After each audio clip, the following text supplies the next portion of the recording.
Good morning students, we are meeting after very long time. हम लोग संरचनात्मक प्रकार्यात्मक सिद्धांत कर रहे थे। उसके अंतर्गत मैंने आपको इसका हिस्टोरिकल बैकग्राउंड दिया है संरचनात्मक प्रकार्यात्मक का। आपको मैंने समझाया संरचना क्या है, प्रकार्यवाद क्या है, प्रकार्यात्मक क्या है, प्रकार्य क्या है, इन सब की हमने चर्चा की। इसके साथ साथ मैंने आपको इसका जब हिस्टोरिकल बैकग्राउंड दिया था उसमें मैंने आपको बताया था कि जब हम प्रकार्यवाद की बात करते हैं तो इसकी जड़ें हमें किन किन के कार्यों में दिखाई देती है। उसके अंदर महत्वपूर्ण नाम हमें दिखाई देते हैं कॉम्ट, स्पेंसर, पैरेटो, और इसके अतिरिक्त मानव शास्त्रियों में मैलिनोस्की और रेडक्लिफ ब्राउन महत्वपूर्ण नाम है। और इसके बाद यदि हम देखें जो सबसे ज़्यादा महत्वपूर्ण है, जिसके प्रति प्रकार्यवादी बहुत अधिक ऋणी हैं, वो है दुर्खीम। और दुर्खीम के बाद वर्तमान समय में जो सबसे ज़्यादा महत्वपूर्ण नाम है वो है टैलकॉट पार्सन्स और रॉबर्ट मड। आज हम टैलकॉट पार्सन्स की पर चर्चा करेंगे। टैलकॉट पार्सन्स कौन थे, इन्होंने किस प्रकार से प्रकार्यवाद में अपना योगदान दिया है, उसकी हम आगामी दिनों में चर्चा करने वाले हैं।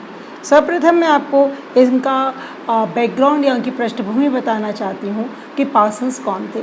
पार्सन्स का 1902 से लेकर 1979 है। ये इनके जो पिता थे वो कांग्रेशनल मिनिस्टर थे और जो कि बाद में मैरिटा कॉलेज ओहियो के अंदर प्रेसिडेंट बन गए थे। पार्सन्स ने अपना ग्रेजुएशन, जिसे आप बीए कहते हैं, एमहर्स्ट में किया था और इनका प्रमुख विषय बायोलॉजी था। मैंने यहाँ पर बायोलॉजी पर इसलिए विशेष तौर पर आपको बताने के लिए जोर दिया है कि बायोलॉजी के कारण उन्होंने जो समाजशास्त्र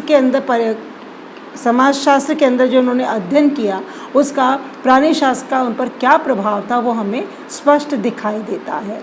क्योंकि जिस दिशा में वो समाजशास्त्र को लेकर गए हैं वह दिशा प्राणी शास्त्र से प्रभावित होती भी हमें दिखाई देती है। क्योंकि उनका कि प्रारंभिक अध्ययन जो उन्होंने प्राणी शास्त्र में किया है उसका प्रभाव उन पर था। और उन्होंने जब भी सामाजिक संरचना की बात की है, जिसके प्रकार्यवाद की बात की है, प्रकार्यवाद में आपने हरदम सामाजिक व्यवस्था की बात की है। और जब आप सामाजिक व्यवस्था की बात करते हैं तो आप बायोलॉजिकल स्टडीज़ के अंदर जिस प्रकार शरीर के विभिन्न अंग हैं और वो विभिन्न अंग किस प्रकार आपस में अंतर्निर्भर हैं उसको आपने हरदम मद्देनज़र रखा है और उसी पर आपने आगे अपने विचारों को रखने का प्रयास किया है।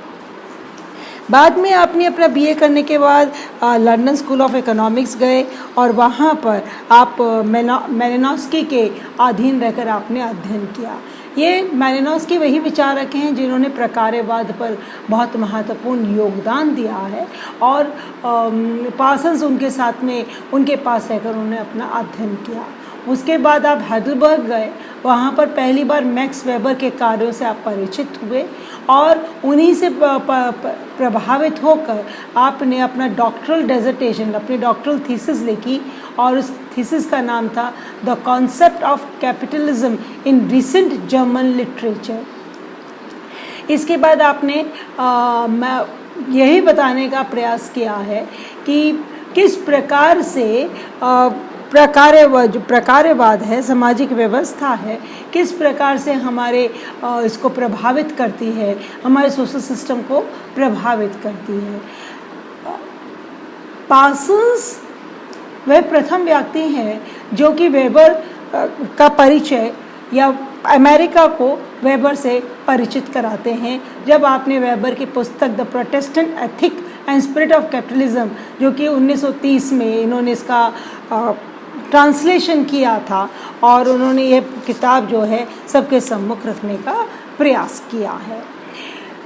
और जब भी आप इनके इस की जब आप वेबर के आगे जाकर आप क्या करते हैं, आप वेबर पर चर्चा भी करते हैं और वेबर का जो सैद्धांतिक परिप्रेक्ष्य है उसको हम देखते हैं कि आपने अपनी पुस्तक the structure of social action में आपने उसका एनालिसिस किया है।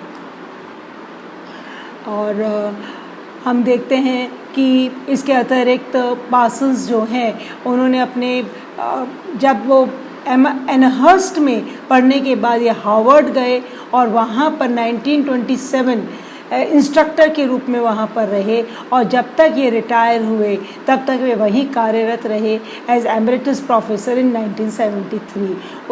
उसके बाद भी आप विजिटिंग प्रोफेसर के तौर पर अलग अलग यूनिवर्सिटीज़ के अंदर जैसे कि पेंसिल्वेनिया, रटजर्स, कैलिफोर्निया, बर्कले, इन सब विश्वविद्यालयों में आप विजिटिंग प्रोफेसर भी रहे हैं।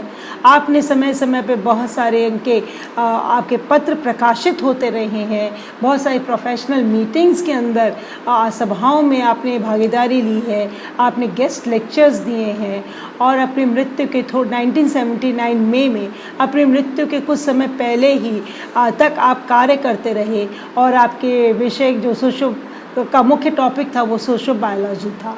आप अपने जीवन काल के अंदर अमेरिकन सोशोलॉजिकल एसोसिएशन 1942 में आप उसके अध्यक्ष भी बने। इसके बाद ईस्टर्न सोशियोलॉजी सोसाइटी इन 1949 में भी आपने उसकी अध्यक्षता की और आप समय समय पर अनेक अंतर्राष्ट्रीय सभाओं में जो कि एकेडमिक सभाएं थीं उनमें आपने हिस्सा लिया है और आप विश्व के